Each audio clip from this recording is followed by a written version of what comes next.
In the soft glow of an early autumn morning, a McDonald's in downtown Seattle buzzed with the familiar symphony of breakfast rush hour. The scent of coffee and hash browns permeated the air as hurried commuters grabbed their morning fix before disappearing into the maze of office buildings that defined the skyline.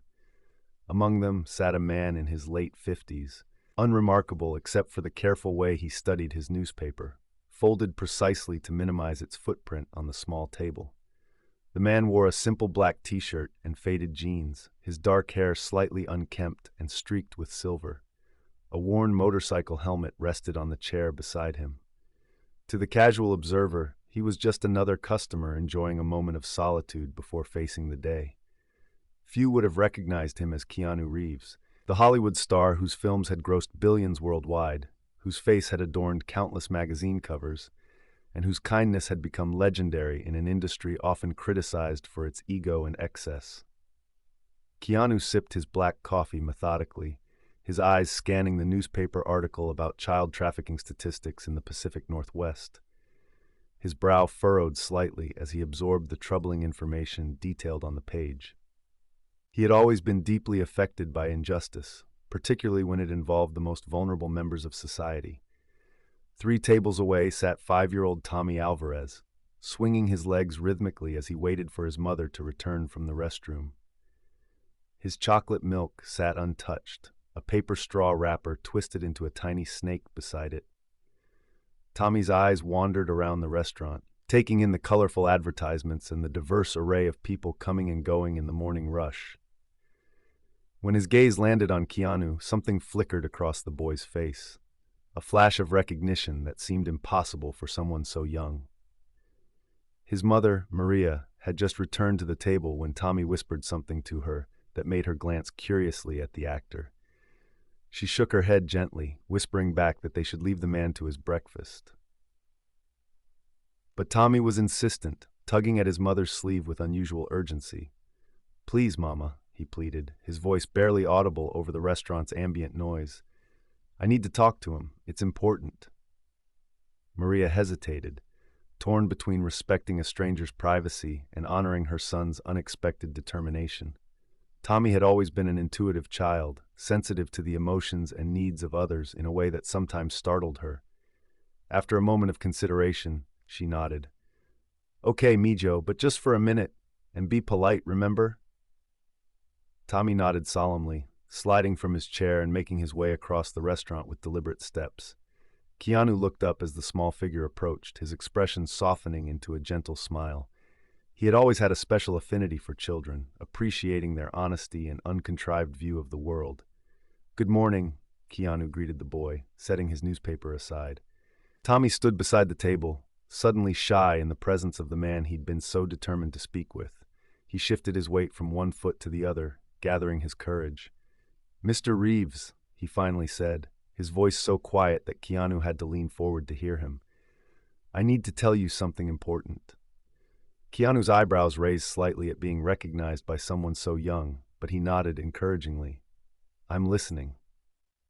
Tommy glanced around nervously before stepping closer. He gestured for Keanu to bend down, and when the actor obliged, Tommy cupped his small hands around Keanu's ear and began to whisper. As the boy's whispered message continued, a visible change came over Keanu's face. The warm smile faded, replaced by an expression of growing concern. The color drained from his cheeks, leaving his face ashen. His hand, which had been casually resting on the table, tightened into a fist, knuckles whitening with tension. When Tommy finished speaking, he stepped back, watching Keanu's face with solemn eyes that seemed far older than his 5 years. Keanu stared at the boy for a long moment, processing what he'd just heard. Then, with deliberate calm that belied the urgency in his eyes, he reached for his phone. "Tommy," he said quietly, his voice steady despite his pallor, "is your mom here?" The boy nodded and pointed to Maria, who was watching their interaction with curious concern from their table. Keanu acknowledged her with a brief nod before turning his attention back to Tommy. "What you just told me is very important," he said, his voice low but intense. "I need to make a call right now, and then I'm going to talk to your mom. Is that okay?" Tommy nodded solemnly. "That's why I told you. The lady with the butterfly tattoo needs help." Keanu's fingers were already dialing 911. When the operator answered, his voice was composed but authoritative. "This is Keanu Reeves. I need to report a possible child trafficking situation." He glanced at Tommy, who was watching him with unwavering attention. "I have information about a location where children are being held against their will." The operator, momentarily thrown by the celebrity caller, quickly regained professional composure and began taking down the information. Keanu relayed the details Tommy had whispered to him: an address in an industrial area outside the city, a description of the building with its blue door and broken second-floor window, and the crucial detail about a woman with a butterfly tattoo on her wrist who brought food to the children each morning. As he spoke, Maria approached cautiously, placing a protective hand on Tommy's shoulder. Keanu looked up at her, covering the phone's microphone. "Your son has shared some very concerning information with me," he explained quietly. "Information that might help save several children in danger. Would you mind staying for a few minutes after I finish this call?" Maria nodded, her expression a mixture of confusion and growing concern. She drew Tommy closer to her side, but the boy remained calm, his gaze fixed on Keanu with a strange certainty. After concluding the call, Keanu invited Maria and Tommy to join him at his table. The restaurant had grown busier, providing them with a buffer of noise that afforded some privacy in their conversation. "I apologize for the unusual situation," Keanu began, his voice low, "but what Tommy just told me is incredibly serious." He described in detail a location where he believes children are being held captive. "The authorities are responding now, but I need to understand how Tommy knows about this." Maria's face reflected her shock. "Tommy? What are you talking about, Mijo? How would you know such things?" Tommy looked up at his mother, his expression earnest. "From my dreams, Mama, the same ones I told you about. The sad children in the dark room." He turned to Keanu. "I saw you in my dream too. That's why I had to tell you. You were the one who opened the door." A chill ran through the air between the adults as they processed the child's words. Maria's hand flew to her mouth. "He's been having nightmares for weeks," she explained, her voice trembling slightly. He kept describing the same scene: children in a room with no windows, afraid and hungry. "I thought it was just bad dreams from something he might have seen on TV, though we're very careful about what he watches." Keanu nodded thoughtfully, studying Tommy's face. "The address he gave me is real.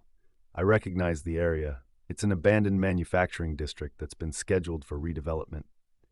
He hesitated, then added, "Has Tommy ever been there, or heard anyone discussing that location?" Maria shook her head firmly. "Never. We live on the other side of the city, and I don't even drive through that area." They were interrupted by Keanu's phone ringing. He answered it, listening intently before thanking the caller and hanging up. His face was grave when he looked back at Maria and Tommy. "That was a detective with the Seattle Police Department. They're sending units to the location Tommy described." His voice dropped even lower. "They're taking it very seriously." As they waited for further news, Keanu engaged Tommy in gentle conversation, asking about his school and his favorite superheroes. The boy responded with animation, the heavy moment seemingly forgotten as he enthusiastically described his kindergarten teacher and his love of drawing. Maria watched their interaction with wonder, still processing the surreal situation unfolding in a McDonald's on what had started as an ordinary Tuesday. 40 minutes later, Keanu's phone rang again. He stepped a few paces away to take the call, but Maria could see the tension in his shoulders as he listened. When he returned to the table, his expression was complex, relieved yet deeply troubled. "They found them," he said simply. 6 children between the ages of 4 and 9, being held in a room exactly as Tommy described. They've arrested 3 adults, including a woman with a butterfly tattoo on her wrist. Maria gasped, instinctively pulling Tommy closer. "But how could he possibly know? He's never—" Keanu shook his head slightly. "Some things in this world defy conventional explanation, Maria. What matters now is that those children are safe, thanks to your son." As the gravity of the situation settled around them, more calls came in. Police officers would need to speak with them, particularly Tommy, though they promised to make the process as gentle as possible.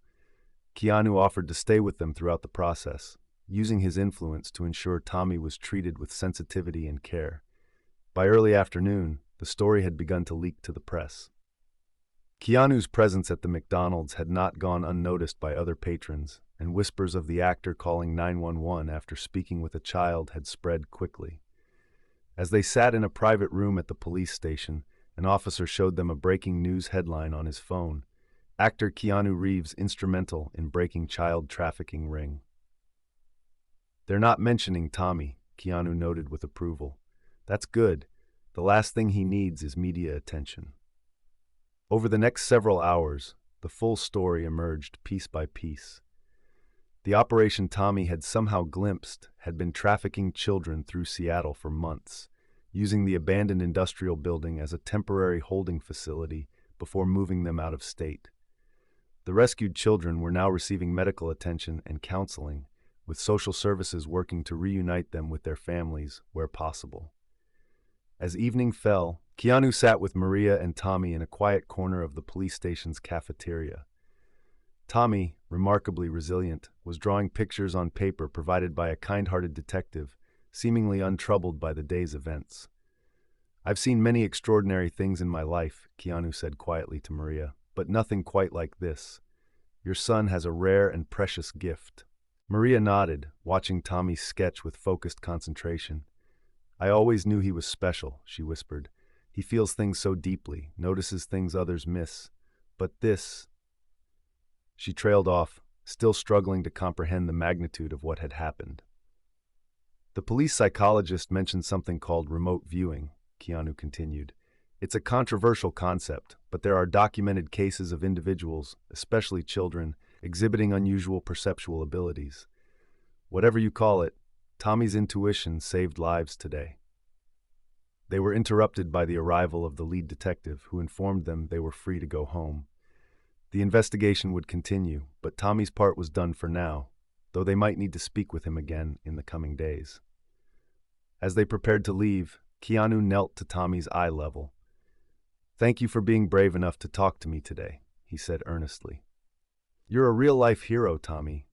The boy smiled shyly. "In my dream, you were the hero," he replied simply.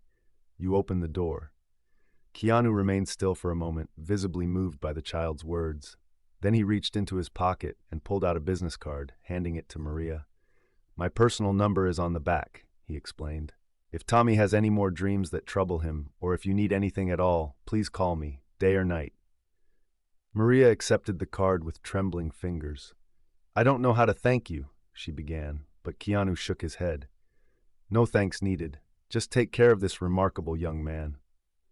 As they parted ways in the station parking lot, Tommy turned back to look at Keanu one last time. The actor raised his hand in a gentle wave, and Tommy mirrored the gesture before climbing into his mother's car. Keanu watched them drive away, standing motionless in the fading light. The events of the day had shaken him deeply, reminding him once again of the mysterious connections that sometimes formed between souls in this vast universe. Despite his decades of spiritual exploration and philosophical study, he found himself humbled by the pure intuition of a 5-year-old boy who had reached across the veil to glimpse a truth hidden from adult eyes. As he finally turned to walk to his motorcycle, Keanu knew that his life had been profoundly changed by this encounter. In the coming months, he would quietly establish a foundation to combat child trafficking, using his resources and influence to protect the vulnerable. He would maintain contact with Tommy and Maria, becoming an unexpected presence in their lives, a guardian from the shadows, drawn by a connection neither science nor logic could fully explain. The children rescued that day would eventually heal and grow, carrying their scars, but also their resilience into adulthood. None would ever know that their freedom came because a boy with extraordinary perception recognized a soul that would listen, a man whose kindness made him receptive to messages from beyond the boundaries of ordinary communication. And in the years that followed, whenever anyone asked Keanu about the incident that the press had labeled the McDonald's miracle, he would simply smile and say, "Sometimes the universe speaks through the most unexpected messengers. Our job is simply to listen."